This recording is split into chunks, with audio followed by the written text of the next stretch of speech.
1-0. That's where we stand after Thursday night football.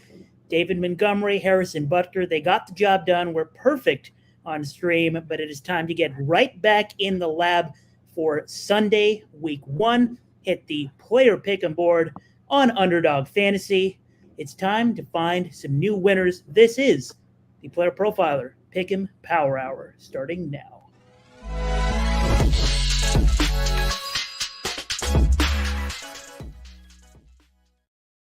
Welcome back to the Player Profiler Pick'em Power Hour. We are your hosts, Ahaan Rungta and Trevor Tipton.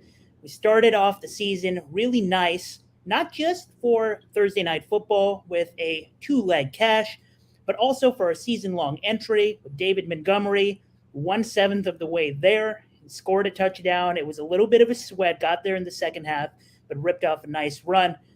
Trevor, I didn't sleep much. It was a long night for me. But how are you feeling looking at this Sunday board that's rather interesting? The Sunday board is crazy, and I'm happy there. I want to talk a little bit about Montgomery. I mean, Jamal Williams had 17 touchdowns last year. Like, they're just going to use him in that role. Everybody's freaked out about Jameer's playing time. Jameer was electric when he got his hands on the ball, but they showed how they used Swift last year. So I'm happy we got there to start. So the board's interesting. We're seeing lots of movement, right? Week 1, lines have gone up, lines have gone down. And I'll be interested to see as Injury Mageddon is starting the Friday before the season starts, right? Like tight end injury central, like every tight end's on the injured list. Okay, and I think I said this in our last show. I was like, can we not do this with the injury starting before week 1? And can we really not do this with all the elite tight ends getting hurt week 1? Because I'm really going to, like, I love Juwan Johnson. I've been pushing agendas all year long. But am I really feeling great about starting Juwan Johnson in week 1? Like, not really. So it's tough there. And just on the Jahmyr Gibbs subject, I saw a lot of people freaking out that a first-round running back was load managed, so to speak, in week 1, which I'm not completely surprised by. It doesn't always happen, but it sometimes does.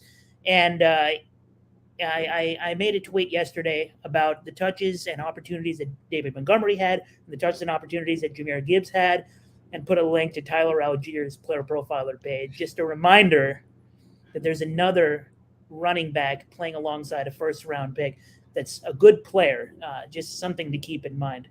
But it's time to look at the Sunday board. We didn't get to talk about the Sunday board on the Wednesday episode, and that's something that's going to change starting next week. So for those of you who are watching either the podcast or stream that happens on Wednesday, or the Friday show, which is only on stream, either way, we're going to be changing up the way we attack this board, because if you have been looking at the pick'em board, lines do move, not just because of news, but also because the lines will just naturally move. This is how the NFL is. It's a moving train. So we're going to use future weeks to not just talk about Thursday night football on the Wednesday episodes, but also try to get in early on some of these lines before the Friday show. So something to keep in mind going forward. But Trevor, before we get into our picks for this week, kind of walk us through some of the things you look for when you open up Underdog and you look for where do you start? How do you attack player pick'ems? What's your approach to stuff like this? So I take a lot of DFS theory into these styles that I look at people's tickets, and I'm still shocked that people aren't using DFS and game theory to take advantage of this situation, whether you're correlating it under or you're correlating it over, or you're doing a bring back. You're looking at game environment saying, hey, like, here are games I want to attack if I'm attacking overs. Here are games or teams, the Arizona Cardinals, we want to attack if we're attacking unders this season.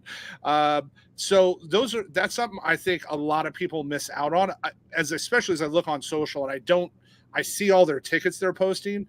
It's just going into me and saying, okay, I like this player, or this guy models here. I like this pick'em.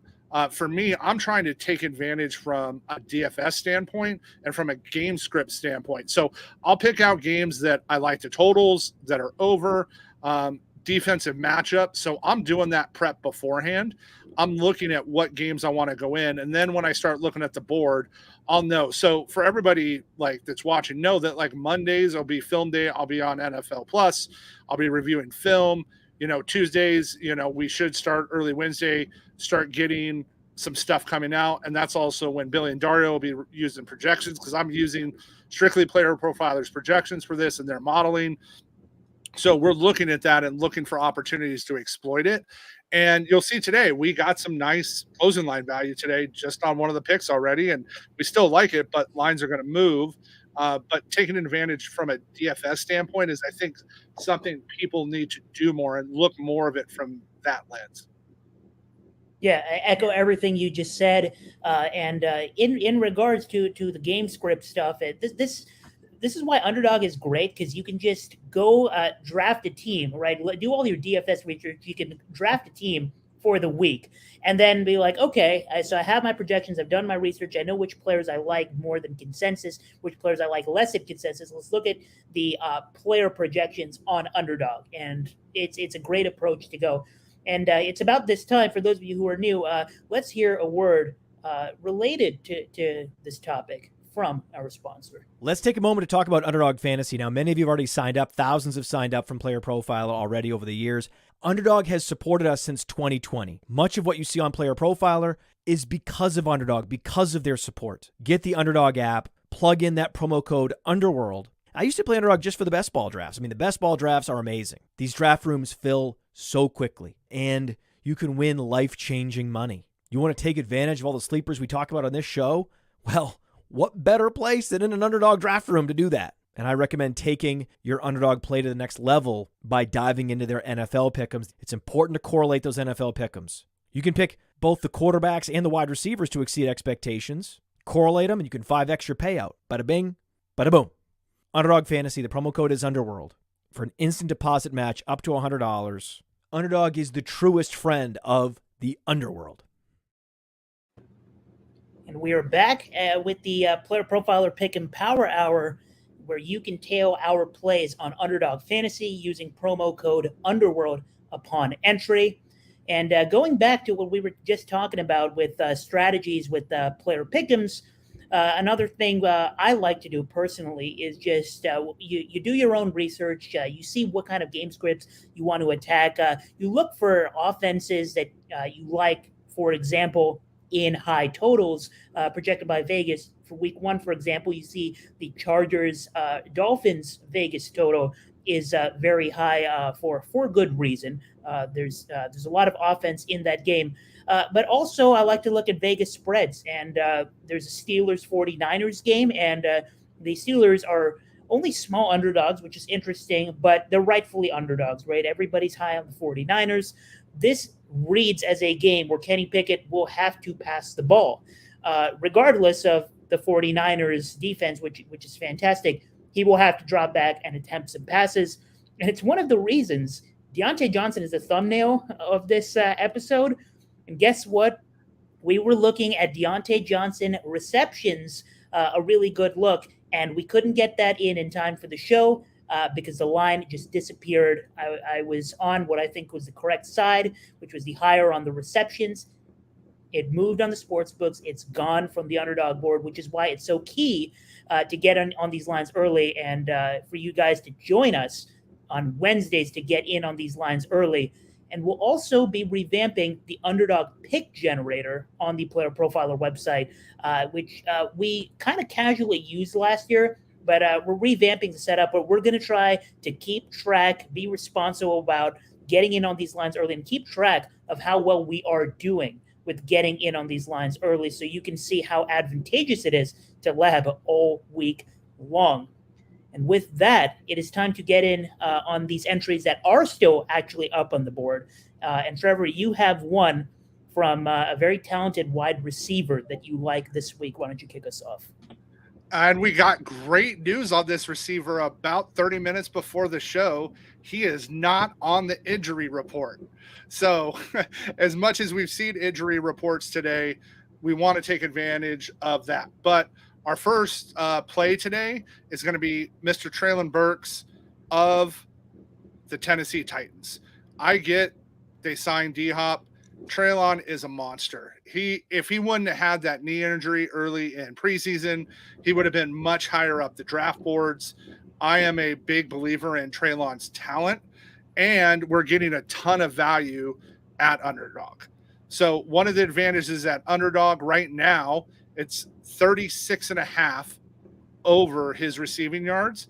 It's as high as 38.5 at places like FanDuel. It's 39.5 at competitors. So we're getting value still here right now. And these are, as Ahaan talked about, why we want to get an early. Quick example, we were on Elijah Moore. Underdog had it at 25.5 coming out. It's at 32.5 today. They pulled it. We couldn't get to it fast enough. I literally wrote the article up before we could get to it. So I was a little sad there, but Traylon gets a very good matchup in a game against New Orleans. New Orleans is going to be tough this season, in my opinion, a little bit better than most expect to be. But Burks averaged 40.5 yards last season. He had 5 games of over 50 receiving yards while only playing 11 games. And the big thing for me is Traylon averaged 13.5 yards of reception. So to give us that line at the number of catches we project him, I love him to use into your DFS plays this week.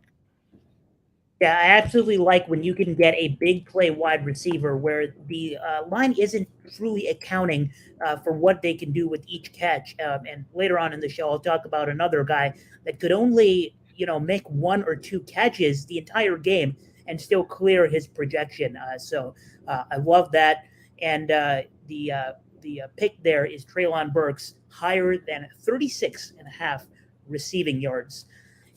Speaking of receivers, I'm going to just get right into the guy I was just talking about. So there's a receiver who played not the full season for his current team, but in the season, in the part of the season that he did play for his current team last year, in the games where he had at least 40% of the snaps, he usually ran between 15 to 19 routes in each game. He was somewhere between the wide receiver 2, wide receiver 3 for that team last year. And his production just not very efficient, right? So 6 targets, 3 targets, 5 targets, 6 targets, 6 targets. That's decent volume for maybe a third option. But the receptions, just 2, 2, 2, 5, and then 2. You take a look a little deeper into what this guy, and I know I'm leaving you with some suspense here, but maybe if you're in the Player Profiler Discord, you already know who I'm talking about because I briefly mentioned him last night. This guy, if you look at the primary cornerback that he had to face last year, which you can do on their player pages on playerprofiler.com, he faced Xavier Howard, A.J. Terrell, Sauce Gardner, Rasul Douglas, and Duke Shelley from Minnesota. And if a guy is getting shut down by A.J. Terrell, Sauce Gardner, Xavier Howard, maybe I don't blame him as much. I'm talking about Chase Claypool from the Chicago Bears. So if I had just said Chase Claypool from the start, you would have said, that is ugly. I am not trusting this dude. But since I gave you the numbers, you've heard me out, right? You give this guy a shot, and you think about what his role currently is for the Bears. Obviously, they add DJ Moore. That's the one of the biggest additions of the offseason. They're facing the Packers, a great defense, and one of the reasons they're great is because they don't allow the top wide receiver of the other team to have huge games usually. Jair Alexander is going to spend a lot of time on DJ Moore. And Jair Alexander, on his watch, the entire season last year, allowed 2 touchdowns. So I think we see Chase Claypool make a couple of catches where he just he outdoes someone in physicality because the athletic profile is still there. Give us a couple of catches, and I'm taking his higher than 15.5 receiving yards. And one of the other things that, right along with the Traylon Burks stuff is I like the fact that his receptions line is at 1.5. Now that to the higher is 1.5 on the sports books. It's plus 100. But his higher than 15.5 receiving yards is minus 130. This is a guy that can have one reception and clear this line. I like that we're getting the added value. The sportsbooks think that the over 15.5 is worth juicing to minus 130. So I like that we're getting higher than 15.5 at Pick'em. That's my first play. I like it. And you're right. If people's gut reaction is to remember too much of last season, yes, things matter. Yes, we got to take things into account. But at the same time, we expect to see growth in Chicago. So, and that line, 15 yards is really low for someone that we know has the ability to put up 100 yards in a game. So I like that there. This next one is interesting to me because when receivers go to new teams, we tend to see them struggle to pick things up. This team has a tough defensive matchup coming. So the Chargers play the Dolphins this week. The Chargers have a couple great corners, right? Asante Samuel Jr., J.C. Jackson, and they also have a decent pass rush. Add in Miami is going to be without one of their tackles now. So we saw that earlier. And who I'm going with here this week is Braxton Berrios, under 16.5 receiving yards. Why am I going there? First, the Dolphins have one of the best wide receiver duos in the league, right? We know that Waddle and Hill are a dynamic duo. Two, the Chargers are tough against the slot. Jackson and Samuel will be able to jam him. And then third, Berrios averaged just 2.8 yards of reception last year. I get he was on the Jets and it was a disaster. However, that's a lot of yards at 16.5 for someone who's not going to see a lot of targets. He's not going to get targeted. If the Chargers are getting after Tua, he's going to go to his safety nets, which are Waddle and Hill. Berrios is a last-second option.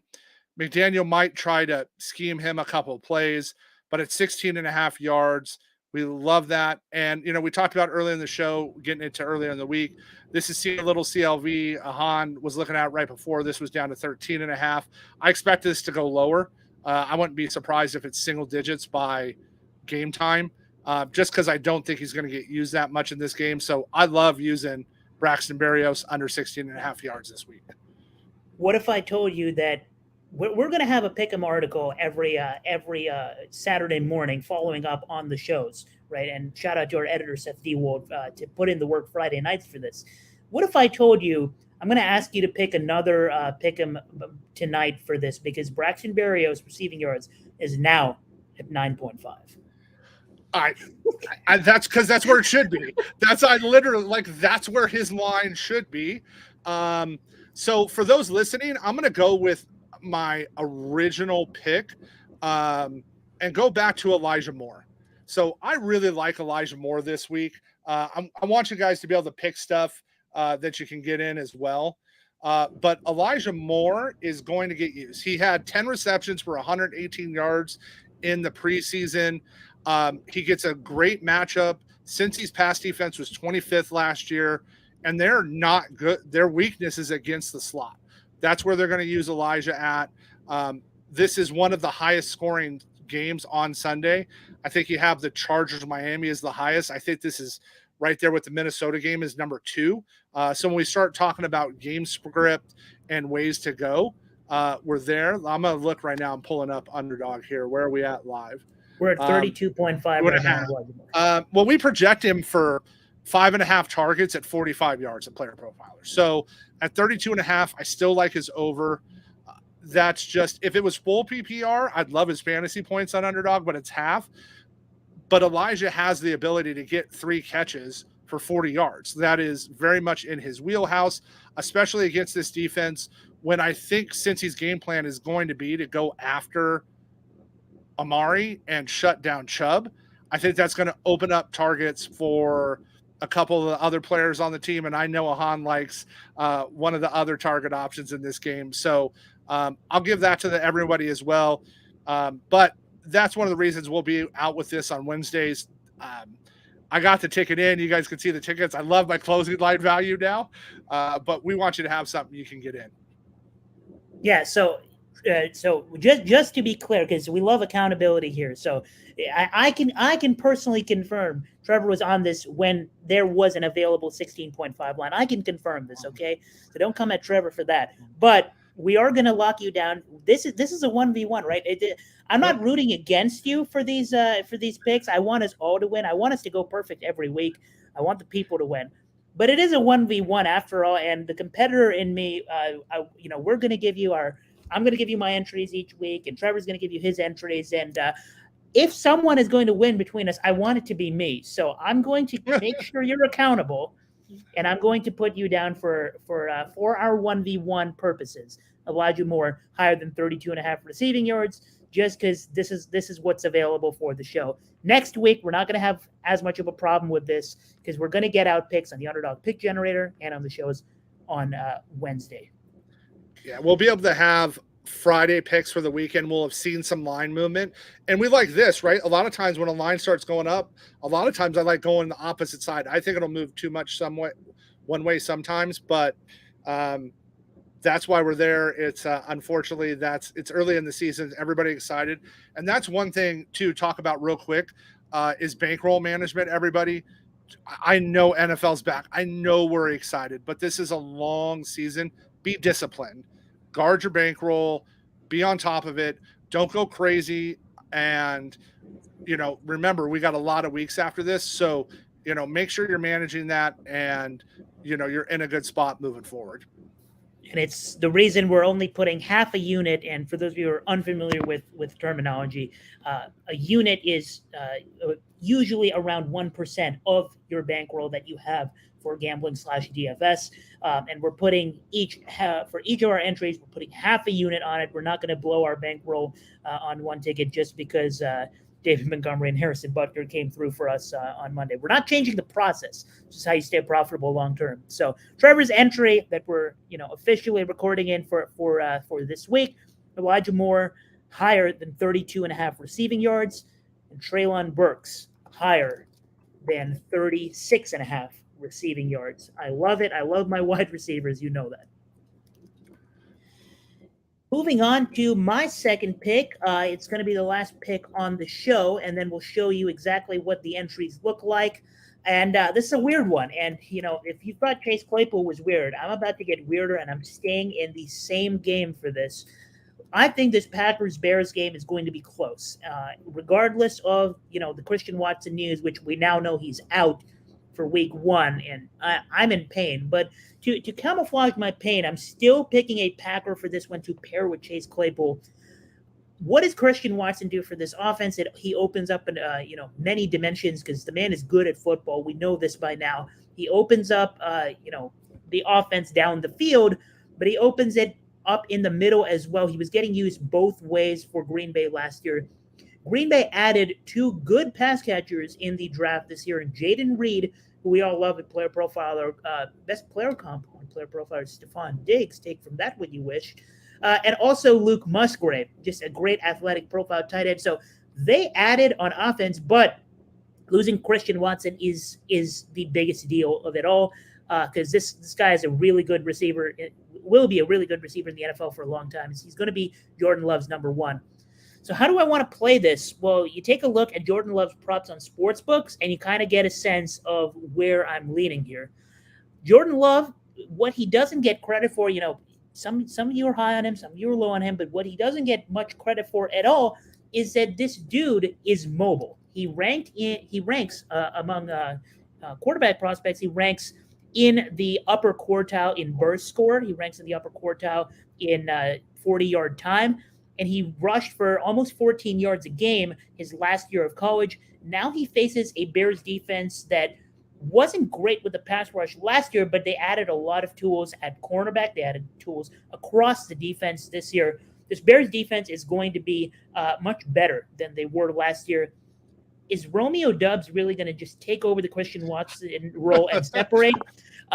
Spoiler alert, no. Is he a decent start maybe as a wide receiver 3 in your deeper league? Probably, because he's going to be the go-to guy since they have some rookies there. But Romeo Dubs is not going to open up the offense and burn cornerbacks the way Christian Watson was. Jaden Reed still a rookie. Luke Musgrave, a rookie tight end. This is why I'm taking Jordan Love higher than 12.5 rushing yards. Like I said, almost 14 yards a game in college, and now he, in the NFL, he's going to have to scramble, and they might have some design runs for him anyway. It's juiced to minus 130 on the sports books. I think this line closes a couple yards higher. I think we end up with this line at 14.5, maybe 15.5. So higher than 12.5 rushing yards. A weird one. I like it. I like your explanation there. Love can move. It's one of the things they'll like. So it's a good opportunity, and I'm excited. I'm excited for a full weekend of football. It should be interesting to see. There's a couple teams I'm really interested to see how they execute some of their new offenses with the coordinator changes. So should be a fun weekend. And regarding this Packers-Bears game, I guess something I forgot to mention was kind of what the quarterbacks did against Chicago last year. And a lot of it was game script dependent, but it is worth noting, it never hurts to throw out some facts. Here are some mobile quarterbacks who faced the Bears last year. And again, it's an improved defense, which is maybe why I like it even more. But against the Bears last year, Josh Allen ran 6 times for 41 yards and a touchdown. Jalen Hurts, 17 times, 61 yards, 3 touchdowns. Justin Fields, did I say Justin Fields? Tua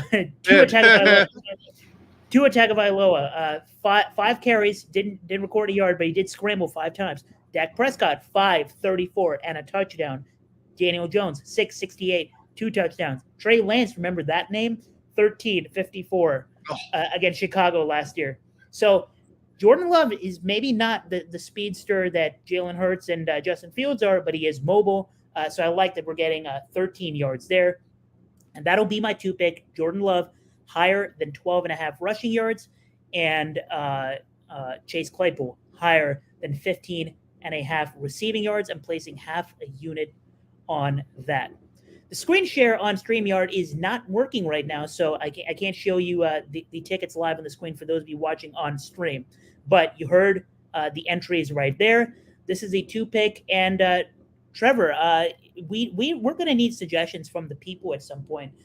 Whoever loses this 1v1 at the end of the season, when the Super Bowl is done, we got to have a bet on this. I mean, it's only right. So, I mean, I'm proposing. I think both of us were proposing something like,